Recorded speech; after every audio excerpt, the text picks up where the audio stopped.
Shalom, perkenalkan nama saya Yulistiawani Sipauta, NIM 901010135, Prodi Pendidikan Agama Kristen, Grup B semester 3. Di sini saya akan memberikan penjelasan atau contoh sebagai seorang guru, yaitu mengenai landasan pendidikan, yaitu mata pelajaran dasar-dasar pendidikan oleh Ibu Grace Sihombing. Selamat menyaksikan. Selamat pagi anak-anak. Selamat pagi, Bu. Apa kabarnya? Sehat? Sehat, Bu. Baik, sebelum kita mulai pelajaran kita pagi ini, kita berdoa dulu dipimpin oleh Ibu ya. Iya, Bu. Baik, kita berdoa, kami bersyukur pada Tuhan atas segala berkat Tuhan buat pagi ini, karena Tuhan masih memberkati kami dalam proses pembelajaran ini. Kiranya Tuhan memberkati dari awal, pertengahan hingga akhir. Tuhan, hadir Engkau dalam pembelajaran ini. Terima kasih Bapa di surga. Amin. Amin. Baik, sebelum Ibu menjelaskan materi, Ibu absen dulu ya. Sehati hadir. Hadir, Bu. Oh, baik. Sana hadir. Cecilia hadir. Hadir, Bu. Dania hadir. Hadir, Bu. Leo hadir. Enggak, Bu. Baik, kita yang hadir ada 12 orang ya. Yang nggak hadir ada 3 orang. Kita totalnya ada 15 orang. Baik, materi kita sekarang itu adalah landasan pendidikan. Siapa yang ingat materi kita minggu lalu apa? Tentang pendidikan, Bu. Pintar sehati. Berarti sekarang ini kita akan membahas tentang landasan pendidikan. Jadi sebelum Ibu masuk kepada materi ini, siapakah yang tahu landasan itu apa? Enggak tahu, Bu, pengertiannya, tapi tahunya ada landasan pesawat, Bu. Oh, baik, benar sekali. Landasan pesawat itu bisa juga dikatakan landasan, karena kan pesawat yang terbang itu saat mendarat itu tempatnya itu dikatakan apa? Landasan kan? Berarti sama juga yang dikatakan di sini, yaitu landasan pendidikan. Landasan pendidikan itu adalah tolak ukur atau tumpuhan untuk mengajarkan sesuatu. Seperti yang dikatakan pada Undang-Undang Nomor 2 Tahun 2003 Pasal 1 Ayat 1 dikatakan pendidikan adalah usaha dasar dan terencana untuk mewujudkan suasana belajar dalam proses pembelajaran. Ada juga ahli yang mengatakan, yaitu John Dewey, mengatakan bahwa pendidikan itu adalah proses pembentukan kecakapan-kecakapan fundamental secara intelektual ke arah alam dan sesama manusia. Ada juga yang mengatakan, Fred Eric mengatakan pendidikan adalah satu proses untuk mengubahkan tabiat. Jadi kesimpulannya, pendidikan itu adalah landasan, pendidikan itu adalah tumpuhan dasar atau tempat bertumpu untuk pijakan atau konseptual menyelubungi pendidikan. Jadi landasan pendidikan itu adalah kegunaan untuk menjadikan seseorang itu menjadi seseorang yang berakal, atau menjadikan seseorang itu menjadi seseorang yang lebih berguna untuk masa depannya. Ngerti sampai di situ? Ngerti, Bu. Oke, kita masuk pada materi yang kedua, yaitu asas tuturi handayani.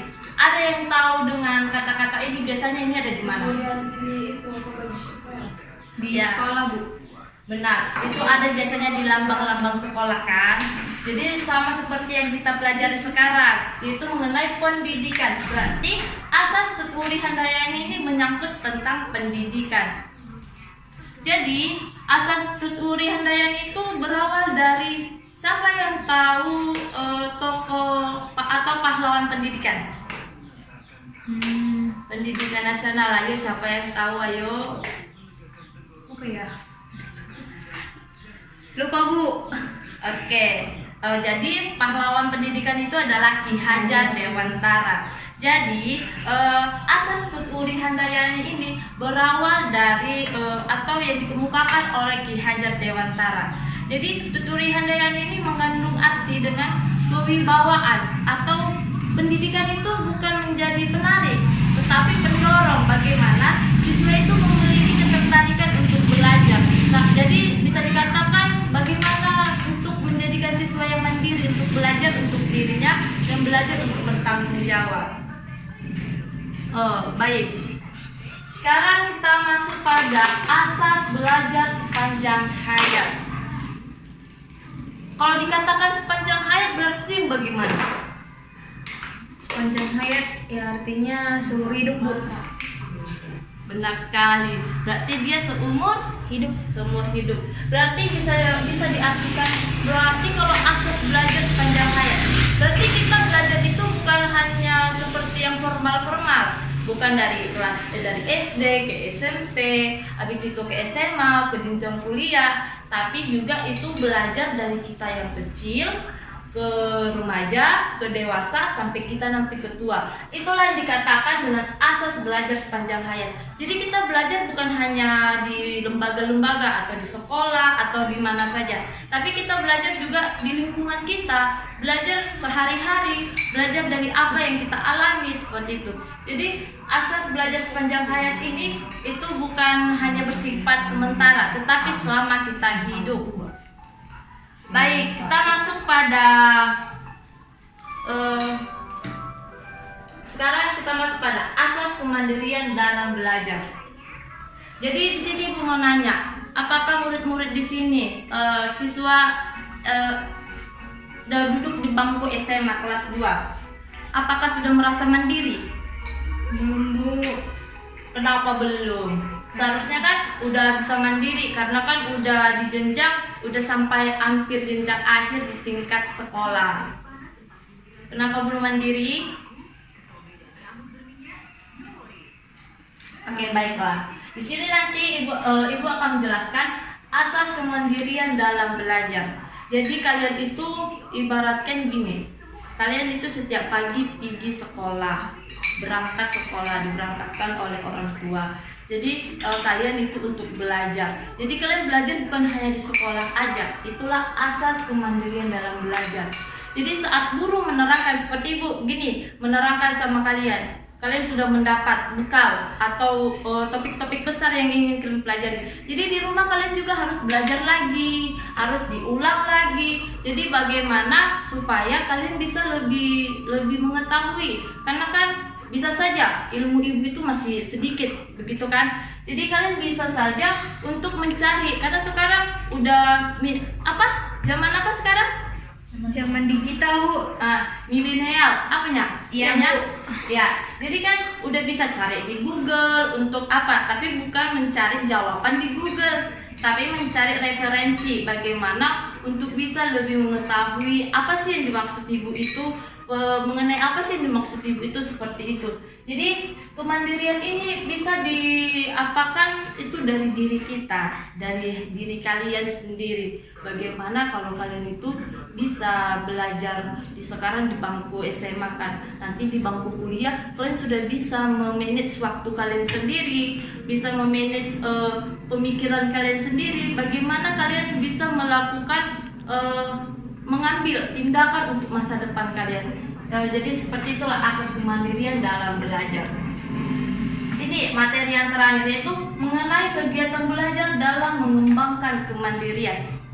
Jadi memang sebenarnya ini adalah bagaimana upaya seorang guru seperti Ibu ya, seorang guru bagaimana untuk menarik kalian supaya kalian itu menjadi siswa yang mandiri. Jadi kalau misalnya ibu ngasih tugas per kelompok, bukan karena ibu mau ngambil bagaimana ya, bukan karena ibu mau lepas tangan untuk mengajari kalian, tetapi disinilah gunanya seorang guru bagaimana mengajarkan siswa supaya mandiri. Jadi kalau ibu nanti membagi kelompok sama kalian, ngasih materi, kan disitulah kalian memiliki kesempatan untuk bisa mengeluarkan pendapat kalian, bukan begitu? Iya, Bu. Jadi disitulah nanti ibu memberikan kalian kesempatan untuk bisa menyampaikan pendapat atau bisa saling kerjasama dengan kawan kalian. Jadi ibu hanya bisa menuntut kalian dari samping gitu kan. Jadi ibu ngasih topik, kalian cari, ibu suruh kalian untuk menjelaskan. Itulah kegiatan belajar dalam mengembangkan kemandirian. Salah satu contohnya itu yaitu belajar kelompok. Belajar kelompok itulah bisa dilakukan beberapa orang untuk mencari satu materi yang dikerjakan oleh beberapa orang. Ada juga yaitu mengenai bimbingan perkelompok. Jadi disitulah nanti ibu ataupun guru les yang membimbing supaya anak-anak itu bisa memahami apa-apa aja sih kegiatan belajar yang bisa menimbulkan kemandirian seorang siswa. Seperti itu. Jadi ibu sudah menjelaskan ada 5 materi hari ini. Jadi cukup mengerti bukan? Mengerti, Bu. Oke, baik. Untuk hari ini ibu kasih tugas tugas per kelompok. Nanti ibu suruh ketua kelas Sehati ya. Bagi kelompok nanti ibu kasih sama Sehati nama-nama kelompoknya. Jadi bisa nanti dicari apa aja contoh-contoh kegiatan belajar dalam mengembangkan kemandirian. Seperti itu ya. Apa aja contoh-contohnya ini, baru minggu depan kita kumpul. Cukup jelas bukan? Cukup jelas, Bu. Baik, tadi kan kita awali dengan doa. Jadi untuk mengakhiri pembelajaran ini, kita tutup dengan doa lagi ya. Kita berdoa. Terima kasih Tuhan atas segala berkat dan kasih setiamu. Pada pagi hari ini kami telah selesai melakukan pembelajaran kami. Tuhan memberkati sekiranya apa yang telah kami sampaikan kepada murid-murid kami berguna untuk masa depan mereka. Terima kasih Bapa di surga, terima kasih Yesus. Amin. Jadi tetap jaga kesehatan ya. Sampai jumpa minggu depan. Ibu ucapkan shalom. Shalom.